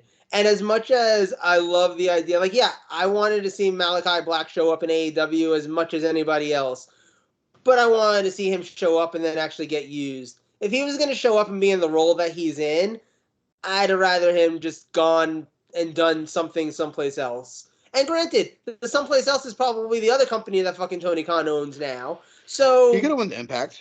He could have gone to Impact. The Briscoes are probably going to Impact. Him and Brody King could have been serviceable as their tag team that they are in PWG in Impact. It would have been just fine. No, and that's the thing too. Like, now think about this, right? If the Briscoes show up in Impact, guess who wants to watch Impact all of a sudden? I know I do. Ring of Honor fans. Right, exactly. I mean, here's the deal, man. Like, they didn't get there in the prettiest way. Again, right? Like, and again, how we got there is a lot different than the internet wrestling community wants you to believe we got there. But AEW has a far bigger roster problem than the WWE does. Like, WWE could probably use more tag teams, but besides that, WWE's roster is in a now. The caveat to that is you actually have to book the tag team division. That's the caveat. But besides that, WWE's roster right now, real fucking good. Real fucking good. Yeah. Like, and nobody really wants to talk about it. Real good. To WWE's credit, even, a guy like Gable Stevenson, who... Stevenson. Sorry. Steve. Sorry. So Gable Steveson. There we go. Okay. Right now, he's not even wrestling yet. He's only starting to be introduced on the shows and stuff. But he's a major signing who they're treating like a major signing. They have him coming out at WrestleMania. They have him being introduced by Stephanie McMahon. They're making it clear this is someone we want you to pay attention to. And then there's AEW who's like, hey, look, guys, Toni Storm. Hope you really like her. You might see her again in 3 months. Yeah, 100%. Yep. So I think the thing that I have coming into my brain here is that if Tony Khan does not turn Ring of Honor into a place to send these people, to just keep them warm, it's like no, double A no, baseball? no. You let Ring of Honor be its own thing. Okay. Yeah. You know, Swerve signed to AEW. Daniel Garcia send him to fucking Ring of Honor. Send a couple members of the Dark Order. Split them up. Let them go do things. Sign people to Ring of Honor. Yeah. But it's not call them up, send them down. It's not, oh, okay, well, fucking this week, this pitcher's pitched 96 innings, so let me send him down and call up a fresh arm. There isn't any of that. Like, oh, okay, Swerve is really over in Ring of Honor. He's the now Ring of Honor World Champion. If he loses the title to someone and you bring him over and he never goes back to Ring of Honor, fine. But it's not a hot potato of 1 week he's going to be on a Ring of Honor show, next week he's on Dynamite, next week he's on Rampage, the week after that he's back on Ring of Honor. Like, right. See, like how like Dolph Ziggler makes like a stop in NXT, right? Like finds himself, into a program that logically makes sense. Like he ends up as champion. Now that he's not champion, he's done there. Exactly. Like, so you send Swerve there, and have it make sense. But yeah, it's not a constant. He's here, then he's here, then he's here, then he's here, then he's back here, then he's over here. Because here's the thing, though, that I think about. When you think about the Ring of Honor show, are we sure that Jonathan Gresham is signed to Ring of Honor? No. Are we sure that this just isn't like I know there's a 0% chance I'm signing Bandito. I know I got a shot of getting you to stick around for a couple months to defend the title. You've earned the right to be the Ring of Honor World Champion. Mm-hmm. What if he drops the title? It's a handshake deal at this point. That's what I'm saying. Yeah. What if he drops the title to Jay Lethal? Which feels likely. At the New Japan Ring of Honor, New Japan AEW Super Show. Right. He drops the title to Jay Lethal. And then Jonathan Gresham goes to Progress. And Jonathan Gresham maybe signs with WWE. Oh, wait. Jonathan Gresham's no longer in Ring of Honor. Neither are the Briscoes. Neither is Bandito. Neither is half of the other guys that they have. Now they have a problem where they don't have a roster. Now you take the guys that you're going to not re-sign or that are just wasting away, your Powerhouse Hobbs, your Brian Cages of the world. Let them go fucking be your draws for Ring of Honor. Because I'll say this. I was almost in a weird way disappointed when Samoa Joe was announced with signing with AEW. I wish he would have showed up on an AEW show to announce that he was signing with AEW. I think it takes away from him showing up in Ring of Honor. Yes, being like, that's my hey, point. by the way, he's signing with AEW. He ain't going to be here, guys. Right. No, you had his big moment at the Ring of Honor show, and then the next thing is a tweet where he's all elite. And it's just like... Now he's also a Ring of Honor champion. Right. Well, that was more or less because you took it off of a guy who isn't signed to your company and used Minoru Suzuki, who is arguably one of the greatest Japanese wrestlers of all time. Sure. No. I get it. And it was a, for those who are into that sort of thing, it made sense. That match was fantastic. Yeah. But so I get it. But again, one of your champions is not even technically signed to Ring of Honor. Right. See, this is where I think this is like the full circle thing here for Tony Khan presents Ring of Honor. That show, WrestleMania weekend, was to get the title off of guys that you don't have deals with to guys that you at least have handshake deals with. Yuta is on your roster. Joe is on your roster. Gresham you could get a handshake deal with. FTR is on your roster. The women's champion, the interim champion is Mercedes Martinez. She's on your roster. Yeah. If Deonna Purrazzo doesn't want to do business, guess what? You just strip her of the fucking title and you just make Mercedes the fucking champion. Right. Or you have Deonna come in and lose to Mercedes, and Mercedes gets the title anyways. And then Deonna can go do whatever Deonna wants to go do. Right. At the end of the day, I think that this is more of a let's put the fucking cement blocks and get the groundwork rebuilt for Ring of Honor by getting the guys that aren't going to re-sign with Ring of Honor long term, right, out of the title pictures. But but just to go back, I think it would have been more impactful if Samoa Joe was just Ring of Honor and not now showing up once a week on AEW. I think that's. I don't agree with that because Okay. I think it's more you want Joe from Ring of Honor to be Joe in Ring of Honor. I think he is just fine in AEW. I think he's going to be a guy who's going to be on TV every week. For now. But we also thought that for Kyle O'Reilly and fucking and Bobby Fish. True. So it's one of those things where I don't think necessarily it's going to change for many people until you start gutting that roster and moving people to Ring of Honor. Right. Like, oh, Wardlow and MJF need more time. Oh, glad we don't have to have Dustin Rhodes on the show. No, because he's wrestling in Ring of Honor on Sunday night. Also figure out what you're doing with the Janellas, the Peter Avalons, the Blue Pants. Oh, I think all those are. I think all of them are gone. Yeah, Janella's gone. I know that. Janella's gone. I think Avalon's gone. Jack Evans is gone. Well, I mean, basically anyone who's not still being pushed that signed like 3 years ago, I think is pretty much out. Who was signed in 2019 gonna be gone this year or early next year. But get them off your books. Stop doing this silly. We'll just let them not work for us and pay them.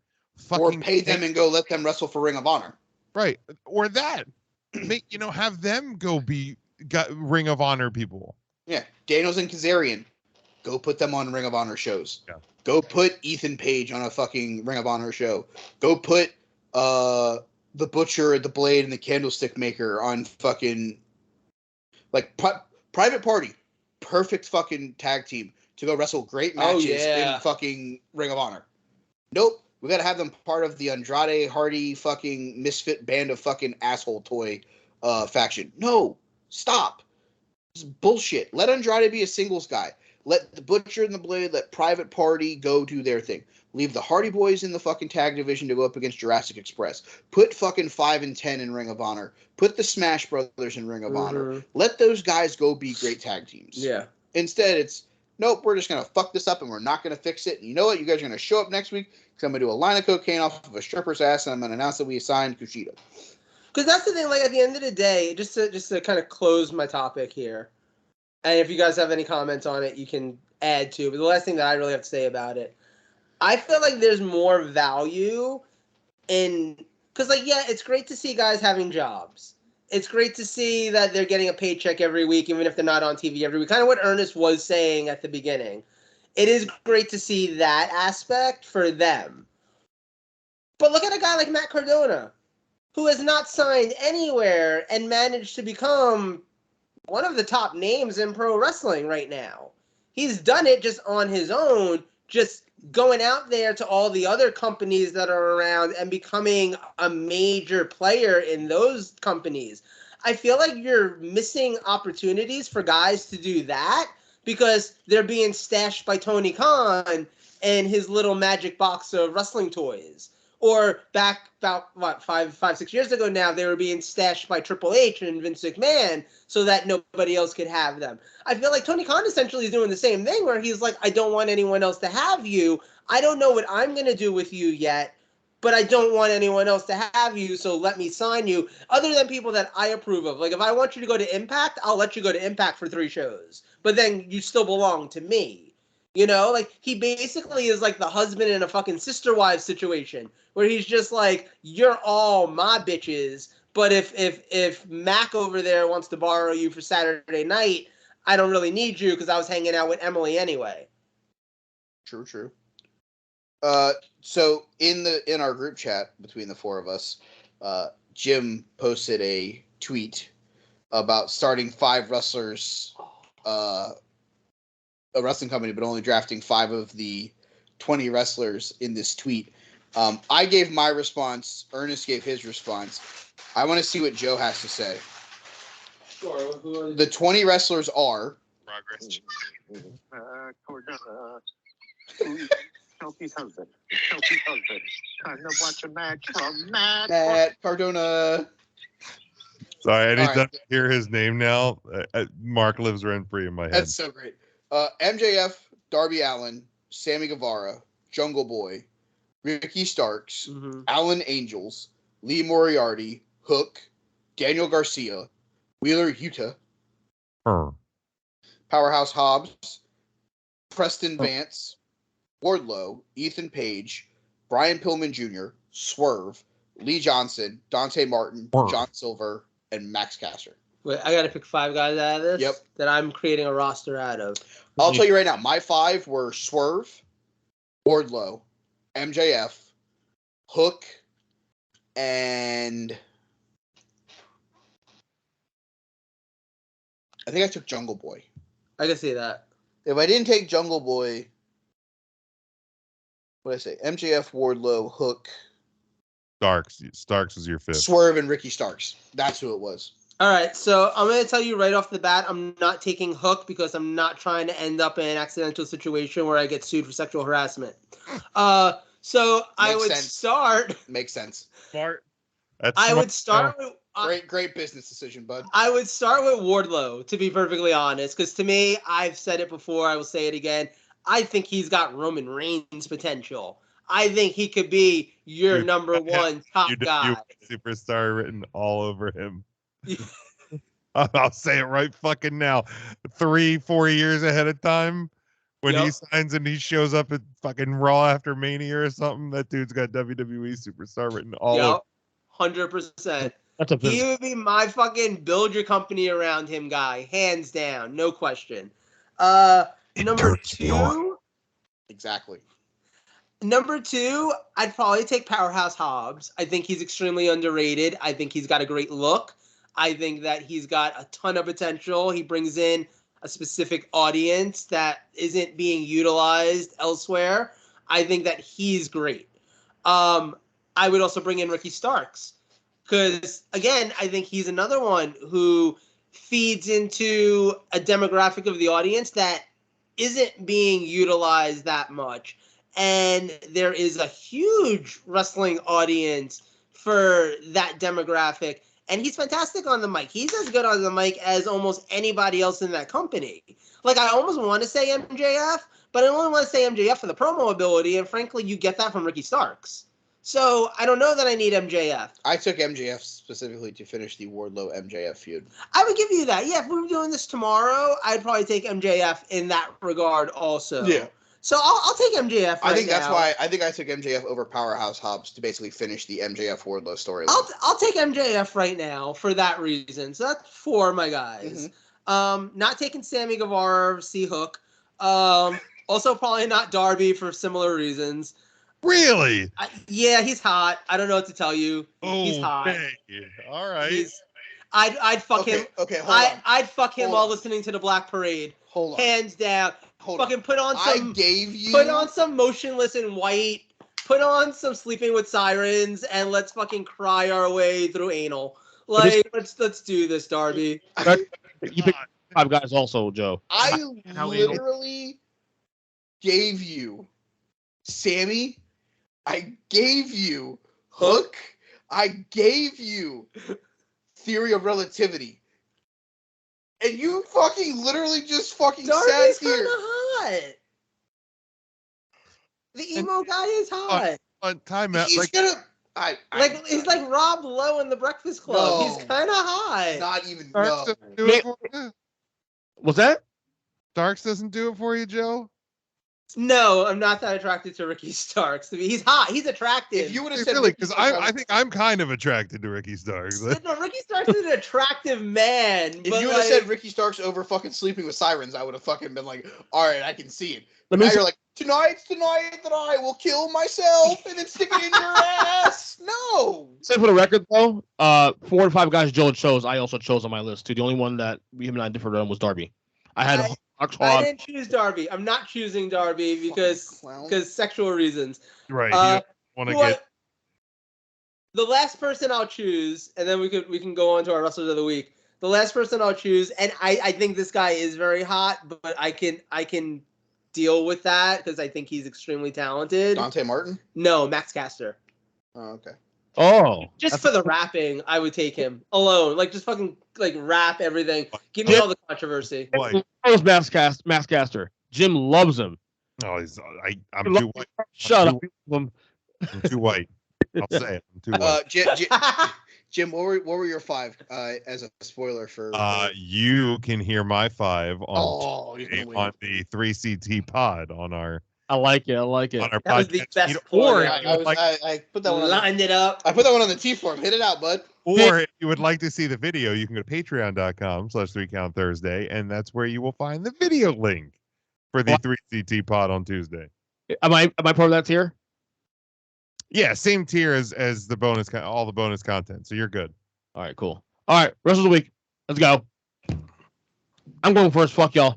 No, fuck you. No, You two went first last 2 weeks. It's you my both turn. can go fuck yourself. It's I tried to make this argument getting out of the car yesterday or the day before. Yeah. I was like, let me go first. He literally said the exact same thing. He's not wrong. Fuck you guys. He's not wrong.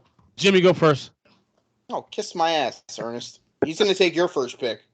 Fuck you. Yeah, kiss my ass. My first pick is the man who retained his AEW World Title against Adam Cole at on Rampage or whatever the fuck it was. Adam Page. Oh, all right. I'm gonna Joe. go. Joe goes. Page and Ooh, Cage new and U.S. champion. and a Brian Page and a Brian Cage and a Rampage Cage. Exactly. Okay, go. Joe took the theory of relativity. Obviously. My picks. Yeah, of course they were. That's why I told Joe to go. I'm gonna take Veer. Oh, fucking Veer. You're taking Veer because he came? Yeah. Dude, he comes real hard Yeah. every week on Raw. Jokic.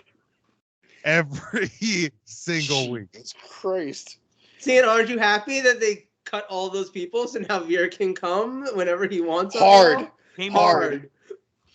Come hard. Fresh bag Come hard. Come on. invited to come. Why am I coming? Yeah. Yeah, fuck it. This guy retained his Ring of Honor world title. There's way too much here. On Battle of the Belts. I'm gonna go with Jonathan Gresham. Jim. I mean, well, Joe, you gonna take Jim's now, or Jim, take Joe's pick. Yeah, go for it. Well, I feel like this is in a pretty good spirit for Joe. New TNT champion 3 times, Sammy Guevara. That was definitely going to be my pick anyway. I got you. There we go. I'm Inner gonna circle. take Joe's other guy. Send Hook. Oh, he's Ooh. sending Hook. You'll Let take me write it down. I gotta write it down. Hold on. Hook. I love that Hook is nominated here. You know what? I thought about giving some love to Pro Wrestling Revolver, the company ran by Sami Callihan, by nominating some people that won some titles there. But I don't think I can, based off of who I'm going to make my last nominee. Joe mentioned who would you have face Will Ospreay at the AEW New Japan show. A member of the New Japan AEW roster actually faced him at Windy City Riot in John Moxley. Moxley came out victorious, so I'm gonna nominate Gian. I'd watch that match. I know that neither one of you are gonna nominate them, so special shout out to Wesley Blake and Steve Macklin, who used to wrestle in WWE, for beating the American Wolves. For the tag titles, and for JT Dunn for beating whomever their world champion was to win the titles. Joe, go. I have no idea who it is. My last nominee this week is was this last week? Who did I nominate last week? You, Bussy, Pretty Deadly, and Cody. Oh man, I was gonna nominate Bussy. I thought that was this week. No, that was last week. Shit. Who else did anything this week? mean, they retained their titles, and then what's her name turned. Yeah. That's all I really got. Yeah. Because I just shouted out those. Unless you want to use one of them, I mean, you're more than welcome to. Or he defended his title at the same show that Moxley beat. No, I'm not impressed by him. I don't know. Fuck it. Let's go Naomi and Sasha. Okay, I like that. All right, Joe. Jim, take my pick. Thunder Rosa was not named, correct? Nope. Retained the AEW Women's World Championship. Girl. And what I've actually told was a solid match with Nyla Rose. So Wow, somebody had a solid match. They didn't die facing Nyla Rose. Wow. I know that makes it all the more impressive. If only Nia Jax would have went to that school. All right, final thoughts. We got here. Thank you. Next week will be the final week of nominations for the month of April. Then we'll have The whole month? Yes, the whole month, as Craig finally woke up from his slumber. It got real quiet over there after missing Nia's mating scream. Yeah.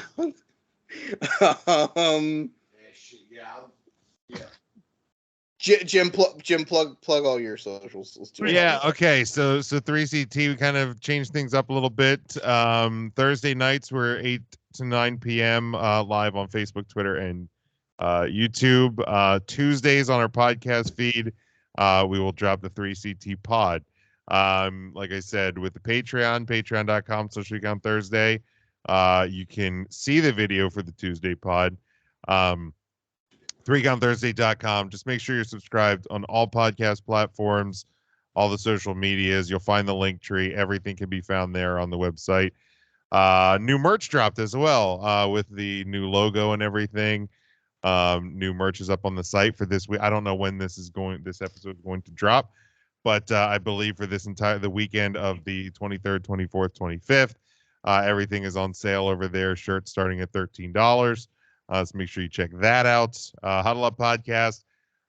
Don't know if we'll get something recorded next week because Tuesday is a little weird for me.